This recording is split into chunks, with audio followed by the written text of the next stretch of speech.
All right, welcome SBIers to today's webinar on Pinterest. Now, before we would jump in, I want to thank Kath and Aaron for putting together the Pinterest Action Guide and Challenge that's actually finishing up in the forums today. I know I speak for everyone involved when I say that it's been an amazing program, and we're all excited to see the benefits in the coming weeks and months. Now, for those who don't know me, I'm Mike Alton, and I'm privileged to be Site Sales Chief Marketing Officer. And I'm joined today by my good friend and Pinterest expert, Alisa Meredith. Hey, Lisa's Mike. been blogging, coaching, and speaking about Pinterest for years and recently joined our good friends at Tailwind, our favorite Pinterest management tool. Thanks for being here today. Thanks very much for having me, Mike. It's always a pleasure. Great. So now, Lisa, our members have been working diligently through our new documentation on how to get started with Pinterest, which we call the Pinterest Action Guide. Now, they've all Pinterest a Pinterest challenge in our forums, and it has members going through the guide together and sharing their Pinterest activities and accomplishments. And not surprisingly, they have a few questions for you. Oh, good. Excellent. You ready? I love questions. Yeah, I'm ready. Great. Let's do it. So now the first question is, Pinterest has changed the way people see pins a lot since it first began. So pinners tend to find pins via search rather than in their feed. Now, would you still assess it to be a good driver of traffic to websites and blogs? Yes. So like you said, when Pinterest first started, you would see every pin that was pinned by people you were following right in your feed. Now it's completely different, not nearly as dependent on who you're following as what you are interested in, according to Pinterest's brain, right? So it's more search-based, and not just search query-based, but based on what you are interested in, that's what they're going to feed up to you. So it's actually even better, especially for those of us who are new on Pinterest, than it was before for driving traffic, because you can be found in those searches rather than having to wait for people to follow you in order to find your content. Yeah, and that's excellent. Now, so for everyone watching, I am paying attention to the comments in another screen. So if you do have questions as we go, by all means, ask. And in fact, I noticed that they couldn't see you specifically. That was just a little button I needed to click. So now Hangouts will be switching back and forth between whomever's speaking automatically. So right now, everyone should see me. And then in a moment, everyone will see you. So now, Pinterest discontinued that like button, which everyone's familiar with liking and favoriting, content on other social networks. So there's no like anymore. There doesn't seem to be a lot of commenting or engagement like what you see on Facebook or Twitter. Is there any reason for me to leave comments on pins? No, not really. Every once in a while, Mike, with you, I'll see that you pin something of mine and I might say, hey, thanks, Mike. But that's because I really mean it and I want to say hi. But as far as leaving comments, I think the only comments I get anymore is if I promote a pin and somebody wants to piggyback on my promotion of that pin by commenting on it, hoping someone will find them and click on them. But that doesn't work. We're too smart for that. So really what Pinterest is doing is getting as far away as possible as they can from that label of being a social network. Right? Because we don't really know what to call Pinterest right now. So it gets called a social network, but it's not. It's a search and discovery engine. And it's the way people use it is very different from the way we use social media. Pinterest is about my future, my plans, myself. It's not about me impressing other people. So it acts very different. And because of that, we really don't need the social aspect anymore. I kind of missed the likes because I felt like that was a tiny bit of social, but I think that they're making a statement as they start to remove these elements that, yeah, we're going into search. Yeah, no, that makes complete sense to me. I rarely get real comments. I get fake comments, about a few a day. Yeah. Wow, great pin. And Yes. that was automated, right? So that makes sense to me. I've never been one to comment, except for, like you said, when I see somebody has pinned one of my pins, and again, I thank them for it because I'm genuinely appreciative of that activity. In fact, one of the things that I do for my pinnable images is I include in the image description my Pinterest username, so that I get a mention when they pin it from the site. Yes. And I get Are you flagged for that. using I can't remember if you use Social Warfare or not. I don't, Okay. because my site's not on WordPress. I use Oh, that's Shopaholic. right. That's right. Yeah, and actually, what I've just going into probably too much detail. I have a custom field for my Pinterest images. Oh, okay. But yeah, the same thing works for any embedded image. If you use the description Yep. field, that's what gets populated, and so that'll show up as a tag on Pinterest. Right. Yeah, I like to do that too. Yeah. So let's talk about group boards. You Group know, boards. are they Yeah. worth the effort? And if so, you know, if someone's looking for group boards to participate in, how do you figure out what a good group board looks like? Well, I think group boards have gotten a bad name lately, and I don't think they deserve it. So I don't think there's any big push on Pinterest part to penalize group boards. After all, they created group boards for us to use them, and they like it when we use their features in an authentic way. So what I have seen, however, is that some group boards just get out of control, huge, and people start spamming them, and people start putting in images that are just not at all relevant to the topic. And then yes, your pins in there are not going to do well. Your whole account overall could suffer eventually if you're in that bad neighborhood group board. So you want to keep an eye on the engagement on that group board. If it starts to go down, or if you start to notice not so good pins in there, that it's time to leave. And that's interesting that you mentioned that, because I think I know how you feel about this idea of deleting pins in general, but it sounds to me like you just suggested that if I find myself I'm in a group board now that is bad, should I delete my pins from that board? I would not delete your pins from that board, but Okay. I would leave that board. Okay. Yeah. Yeah, and so for everyone else watching, one of the favorite recommendations for people who want to present themselves as Pinterest experts is to say that you should go and delete your poor performing pins, because that somehow makes the rest of your pins look better to Pinterest, and I think that's been pretty much debunked. Yeah, I say if you have time to do that, then come do my pins for me. Yeah, no kidding. I mean, like we always say at Site Cell, that, you know, as Ken loves to say, you know, where's the 80 and 20 in that? Do you really want to spend hours and hours and hours deleting old pins Mhm. that maybe didn't get as many repins as some of the other pins, or spend that time creating some other great content, some new fantastic pins, That's right. leverage them that way? Yeah, Yeah, and the other thing is that it can take a couple of months for a pin to start to take off. So if you were to go through every month and delete underperforming pins, well, you could miss something that would really surprise you. So that's just don't true. do it. Yeah. Now, Kath, who's our content manager, and like I said, was one of the ones running the Pinterest challenge. She asks, should you have X number of followers before you apply to somebody else's group board?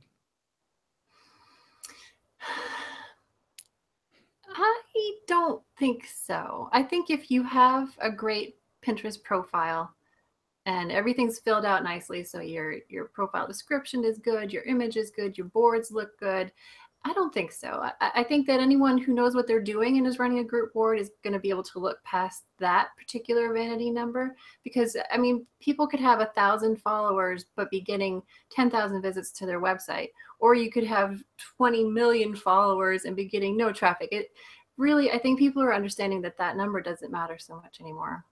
Yep, that's exactly what I would say. So now, shifting gears just a little bit, is it acceptable when I'm pinning to reschedule that same pin at different intervals? And if so, what would be an acceptable interval? Yes. So there are two different ways to look at that question. One is, can you repin it to other boards? Mm, Yes, you should. So any relevant board that you have, especially if it's your content, look at any relevant group boards that you're in, absolutely you should be repinning those to those other boards. And actually, whether you repin it from the original pin or whether you pin it as from the website, it doesn't really matter.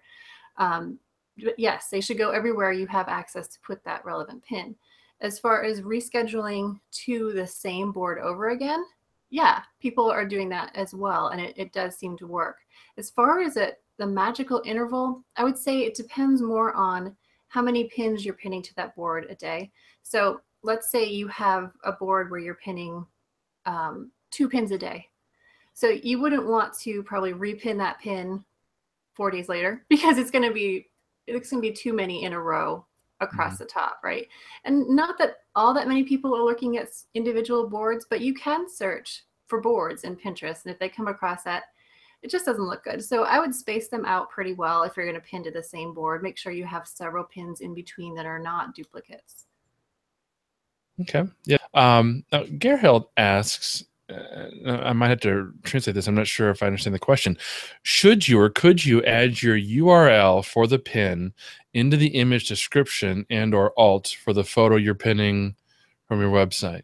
Oh, okay, I get it. Okay. She's referring back to what I was talking about before about including your Pinterest username. Well, I think she means the article URL. Right. So Yeah, for yeah. So she's saying, okay. when you're Yeah. editing the image description or alt tag that's on your website that's embedded, should you include the URL for the page or blog post that image is embedded on? That used to be something I did. I stopped doing it, and part of the reason is because they're truncating those descriptions more and more, especially on mobile. So you're only seeing the first, and I haven't counted it in a while, so it's probably different now, but it was about 80 characters that you could see to click. They're experimenting all the time with what they're going to do with descriptions. It's a little frightening. But I would not take up that valuable space with a URL. I think people know enough about how Pinterest works that they're going to click if they want to click. Okay, great. So now again, we've been talking about pinning your own content, and a lot of people recommend that you also pin other people's content.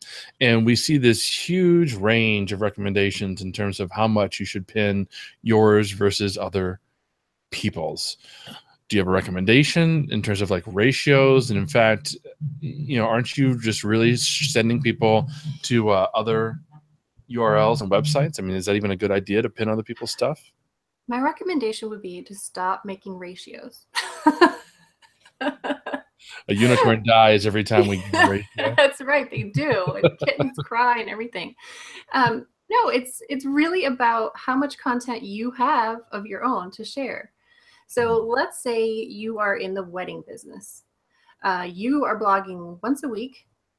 If you just pin that same pin over and over again, it's not going to be much of a Pinterest account, right? So I'm never going to discover you by finding one of your other pins. You have to think about, with Pinterest, you have to go beyond the immediate thing that you sell or that you do and figure out how to support your fans, your followers, your people who are on Pinterest all the time with all the content that they want. So if you're selling wedding dresses, you know that the bride is not on Pinterest just looking at dresses. She's looking at flowers, she's looking at caterers, she's looking at DIY ideas. So if you can't blog about everything that a bride wants, and I'm sure you don't have time to do that, then you really need to be pinning other people's content to create that whole experience within Pinterest. And then that they can see who pinned that. So they start to come to you as a source. Also, your boards can be ranked on Google. So if you don't have enough to fill up a great board on Pinterest, use other people's content to do that. But hey, that makes a lot of sense. Yeah, I mean, if you can blog 40 times a day, only pin your own stuff. There's no law that says you have to, but you can understand the concept of why most people do have to, because we just can't create enough content to make it a compelling profile. Yep, that makes sense. Now, when we're pinning, going back to pinning our own stuff, when we're pinning content that there's an affiliate relationship, is it okay to use affiliate links? Can we put those in the descriptions or have the image go directly to an affiliate Yes. URL? Yes, you can. For a while, Pinterest said no, but then they came back and said, okay, you can do it. You do have to disclose that, though, in the description of your pin, that it is an affiliate link. And then if we're talking specifics like Amazon, they have not updated their terms of service to allow Pinterest affiliate links. Now, you could ask your own rep if that's your business, and they may tell you one way or another. I've heard people say that they've been given a verbal okay, but there is no written. So I would just be careful about which programs you decide to use, just so you don't get in trouble on that end. But Pinterest is fine with it. Okay.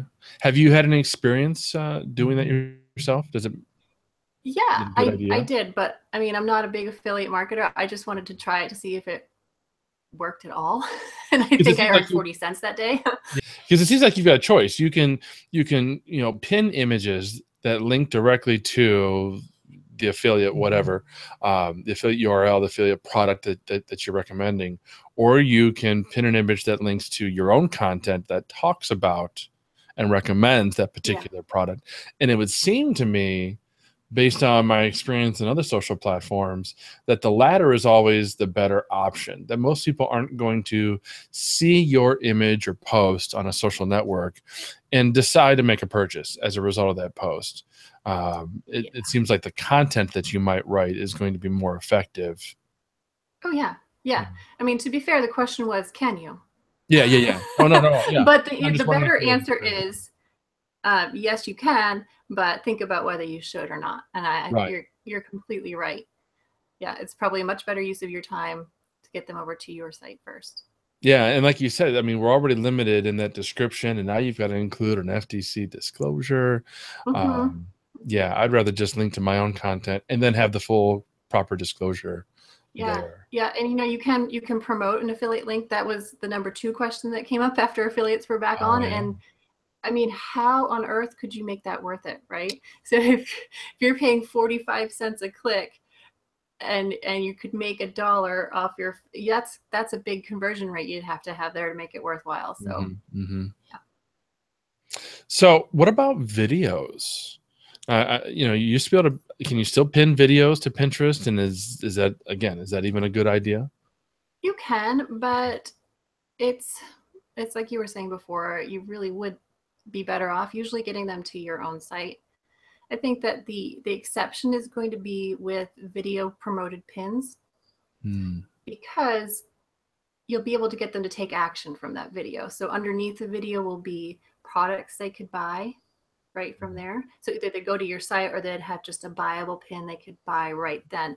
But just to have somebody watch a video in Pinterest for the sake of watching it, I, people don't use Pinterest that way really, and I don't see the much benefit to you unless you have a real strong call to action that just makes them leave Pinterest and go over and buy something. Now, with the video promoted pins, I know we're going to talk Mhm. about promoted pins in a moment. Um, are those native videos? And you actually upload the video itself to Pinterest? You know, I don't have access to that yet. They are coming out next month, according to Pinterest. So we're going to find out. Just the big guys have them now, but you will be able to, they'll have like a little GIF preview. And then when you Hmm. click on it, you'll be able to watch the whole thing. And I can't remember now from the screenshots if it was showing a YouTube. I don't think so. I think it's native, but we'll see. Okay. Because I imagine the other issue with any of those is that it's not tall Right. because it's a video. It's in landscape format, so it's going to pass through the feed faster. Yeah, it just doesn't seem like cost effective, like you said. No. Um, Even if you wanted to send them to YouTube, I would create a nice big tall image yeah, that would link to YouTube. That's probably going to be a lot more effective. yeah, or to a page on your site that has the YouTube video Even better. embedded. Yeah. Yeah. So we mentioned promoted pins. Tell us, for those who don't know, what is a promoted pin? And the question came up, how is that different from a product pin, Okay. and whether it's important to have these things. Okay. A promoted pin is a Pinterest ad. So Mhm. you're just paying to get your pin shown to more people. A product pin is actually a rich pin, which takes data from your site and fills in kind of a pre-made headline on your pin, which is nice because it's a little bigger, it's bold, and it cannot be changed by people who subsequently repin your pin. So you're not going to end up with no control over the way your pin appears. So yes, you should have both. You should have rich pins, whether even if you don't have a product, you just have articles. You can have article rich pins. Those do perform better than just a regular old pin. So if any of those fit for you, video, recipe, article, product rich pin, get those. Promoted pins, they absolutely can work. They're getting to be more expensive now. I know.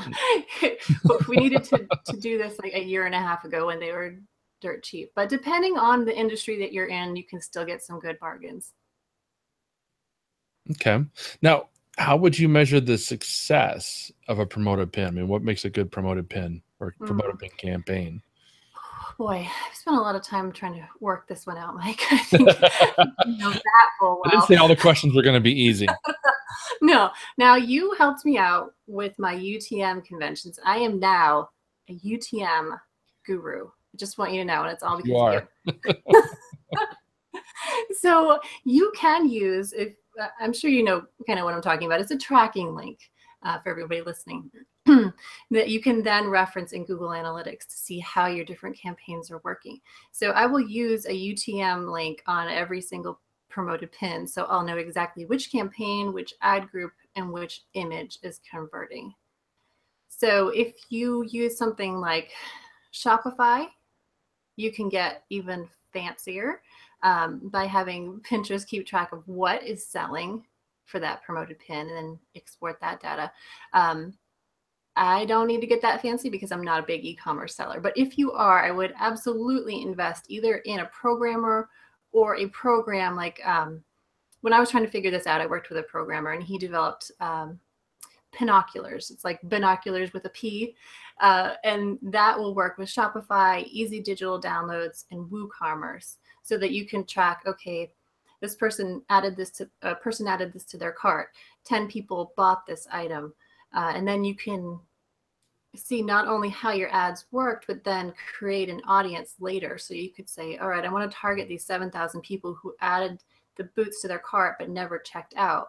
Just want to target those people with, you know, it's typical retargeting, but it's fairly new to Pinterest and can be challenging to set up. So definitely worth getting some help on that or using that program. Awesome. And there's a Pinterest pixel that you can install, right? So that you can get some of that data within the Pinterest ad campaign analytics. Yes. Yeah, you definitely want to install a pixel, and that is really good as far as helping you to retarget people who've been to a site, right? So if you want to know, okay, anyone who's been to a page on my site with the word Pinterest in it, I want to create an audience built on that and target them. When you look at regular old conversions in Pinterest, unless you do some more individual event targeting tracking stuff, it's going to be real hard to tell what's converting. That's why the UTM codes are so important. If you are a blogger like me or like you, Mike, and maybe you have a digital product you're selling, you definitely need to use those UTM codes so you can go over to Google Analytics later on and say, okay, this promoted pin campaign, this ad group, this image contributed to 4 sales this month. Right. Then do your math and figure out if it works. Awesome. So now let's talk about Tailwind for a bit. You know, for those who haven't had a chance yet to try it out in the audience, tell us a little bit about what Tailwind is. And by the way, for everyone listening, SBRs, you do get a special discount for Tailwind. I'm going to go ahead and put the link into the comments right now. Oh, cool. Yeah, so Tailwind is a scheduling and analytics tool for Pinterest and for Instagram. Our Instagram product is fairly new, but it has some pretty cool differentiators like the hashtag lists. I don't know about you, but I hate having to come up with hashtags. So if I can just save them in a list and pull them up, and bang, they're in there. But the Pinterest tool, which I'm sure most everybody is interested in, is a scheduler. It's one of the important things about it is that Tailwind is a partner with Pinterest. So they never break the rules, right? You're never going to get in trouble for using Tailwind. You're never going to get penalized for using Tailwind on Pinterest. So you can also see what is working. You can set your schedule. It will analyze your account and your followers and figure out what are the best times for you to be pinning. And then as you schedule, it just fills in those little slots. I also love the interval pinning. So before we talked about how if you have a pin that fits in many different boards, you should definitely pin them to every board, but you probably don't want to do that all at once. So instead, you can set an interval for, say, a day and a half, 5 days, whatever makes sense for you, and then it will just automatically go out for you. Right. And now one thing I want to point out that you kind of touched on that we don't really talk about very often is these tools that could get you in trouble. And I just want to again mention for those listening, there are social media management tools out there. I'm not going to name them by name because I don't want you using them or looking into them, but they don't follow the terms of service of specific social networks. I'll give you an example. Instagrass. I can say that because they're gone. You Because they're can't use them going, anymore. yay! Instagrass was a tool that you could use for Instagram, to try to ramp up activity, ramp up followers, whatever it was that it did. But it did so illegally. It made you give them your username and password so that it could work on your behalf. And Instagram doesn't want tools doing that.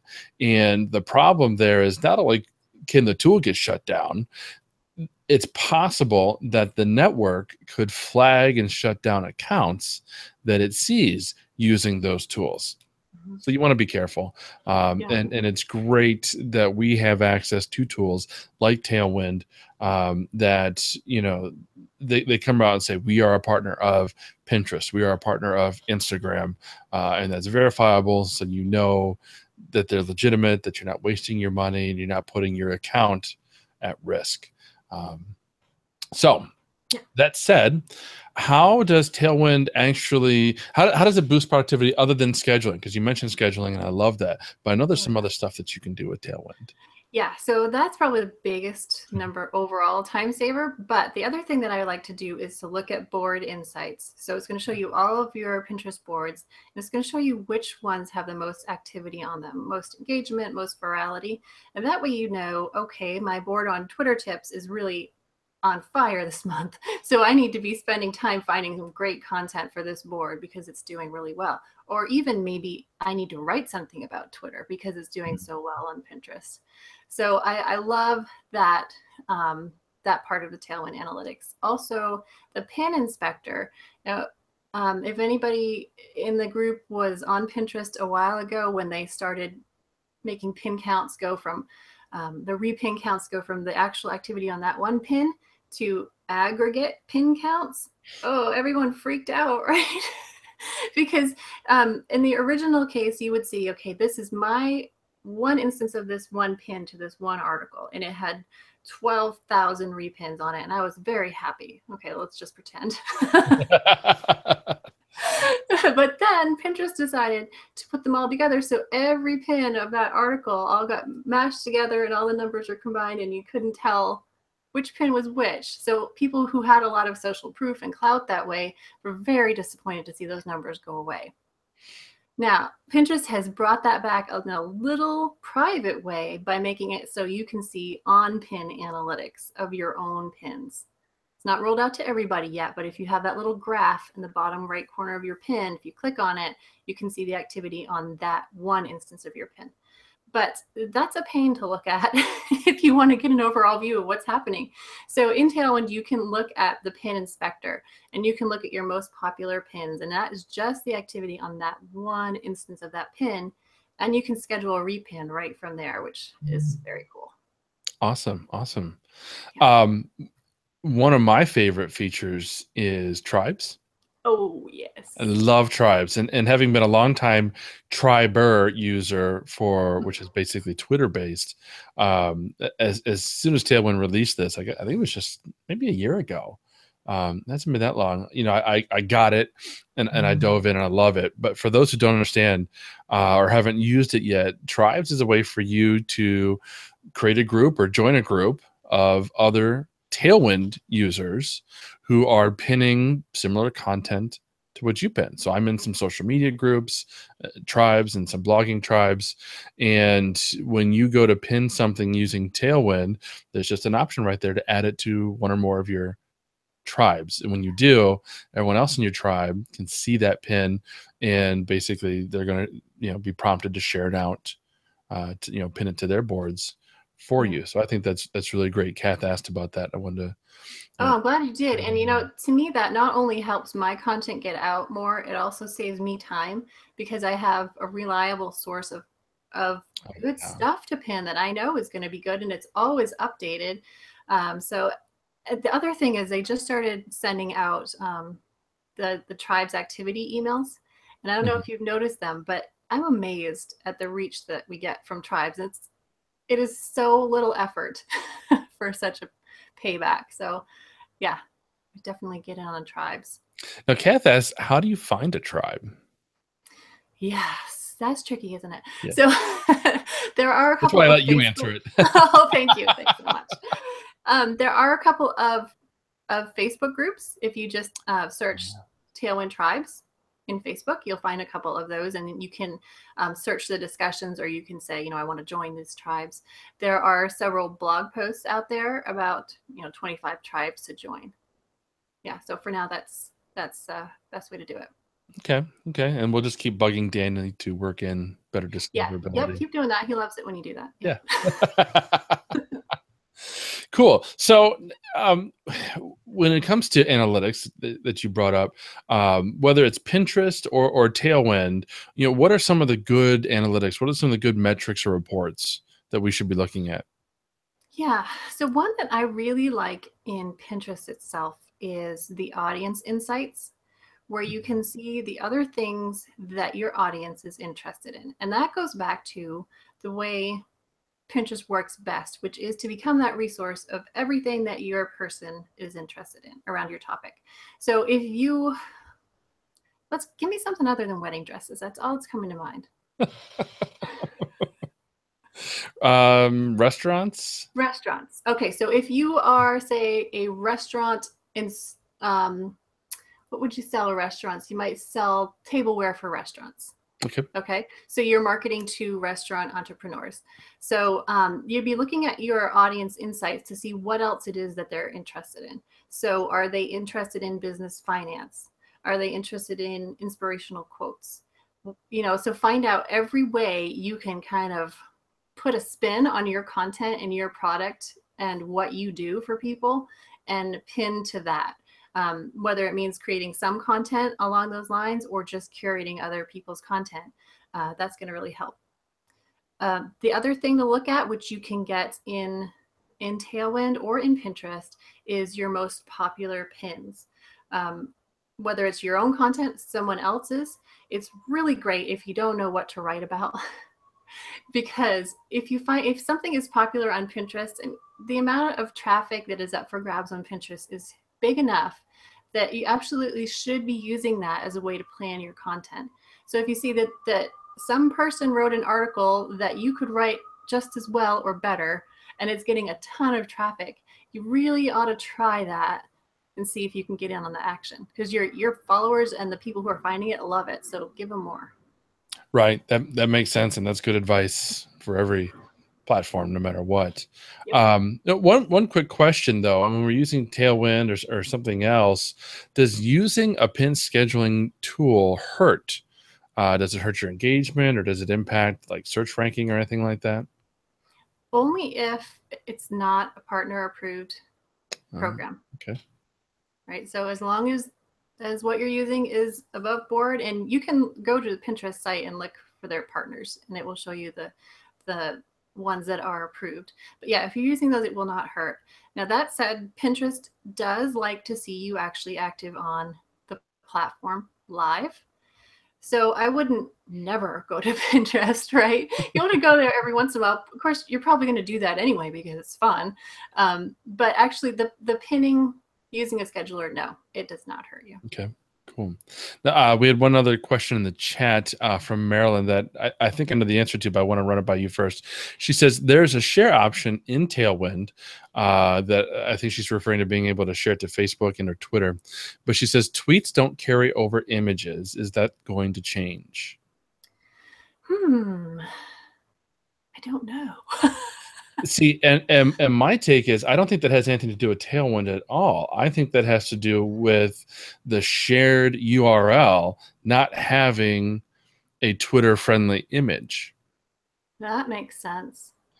Now, I'm not sure 100% because I haven't really tested that myself. Are you sharing the Pinterest URL, or are you sharing the resulting like article URL? Are you asking me? Yeah, I'm asking you. I don't know if you knew if you played with that much Sorry. because I don't do that. I don't. I don't. No, I don't. I don't use that either. Yeah. But that's what I would look at, Marilyn, because if you're tweeting out a link to the pin, then you would be relying on the Pinterest pin to have meta tags in the background that tell Twitter what image to use. Yeah. And 9 times out of 10, if you're pinning Pinterest images, they're tall images and they're not going to work even if it has the right tag. If it tweets the resulting article URL, like say a recipe or a blog post that you found a Pinterest image for maybe or something like that, it's kind of the same issue. That resulting URL would have to have an image on it that Twitter recognizes and can use as an article image. So I would take a look at it that way. If it's the former and you're tweeting out a link to a pin, I wouldn't do that. Generally speaking, linking from one social network to another social network, people don't appreciate that. Because if your Twitter followers see a tweet from you about a recipe, for instance, they're gonna want to click and go to the recipe, not to Pinterest. But either way, I don't think that really has anything to do with Tailwind specifically. Thank you. I'm glad you are up on your OG tags. I am. I I'm know. I know. I OG mean it. tags. I am all over that stuff. I know. So that's it for our questions. Now, for those of you watching live, or if you're watching the replay, by all means, if you have more questions, post them to our forums and we'll get them answered for you. In the meantime, Alisa, please share with us your number one tip for new Pinterest users, and then share where everyone can find you. My number one tip for new Pinterest users. Oh, okay.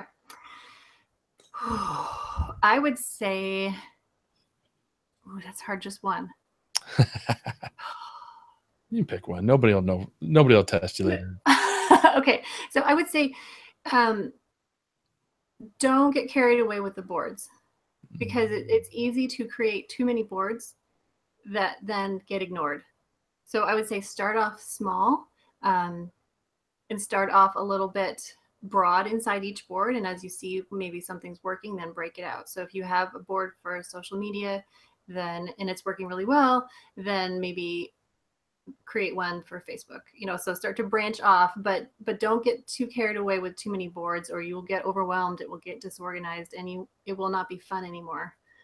And that's a great tip, because a lot of the advice that you see out there in the internet says you don't have enough boards. Create more boards. At least that's what I've felt when I've been reading blog posts and that kind of thing. There seems to be a push to create more boards. So I like that you're saying, you know what? Hold on a second. Let's not go crazy. And it's kind of the same way we approach social networks in general. Instead of trying to be everywhere at once, focus on one or two and build them up, and then move on from there. So I think that's good advice. Cool. Awesome. What was the other question? Where can everyone find you? Oh, okay. So where are you? Where am I? I don't know. You can find me either at the beach, or I do blog at blog.tailwindapp.com, and also alisameredith.com. The latter being more about promoted pins than anything else. Awesome. And Kath asks, what's my number one tip? My number one tip is always use tall branded images. And I am not a graphic designer. I'm awful with creating images. So that's why I love Canva. And I'm going to give my plug for Canva right here. Yes. No affiliate relationship whatsoever. But I love that tool. You can see night and day difference between when I used to use Mac Preview or nothing at all to create images. And then I switched to Canva. And because I can create a featured image for my blog, which my blog images are always landscape. They're 1024 by 512, and then I can use Canva to copy it and instantly turn it into a Pinterest tall image, and then I just have to move stuff around and resize it. I usually don't have to spend a lot of time on that image. I'm not saying that my Pinterest images are the best. I'm sure Lisa probably could look at my images and tell me that there's room for improvement. But the point is they are tall and they are branded and they don't take me a lot of time to create. And they work too, don't they? And they work. They work. Mm-hmm. So You know what? It's something funny I have found is that beautiful pins are wonderful and beautiful pins do work better, but you would be amazed at some of the ugly pins that drive a ton of traffic. So make beautiful pins, but if they're not perfect, don't worry about it. awesome. Great. Well, thank you so much. And thanks everyone for attending. That's it for today's Pinterest webinar. And stay tuned, everyone, for details about our next webinar. We don't have the details yet, but we will be sharing them in the forums and the SBIX for sure. So until then, thank you very much. Have a great day.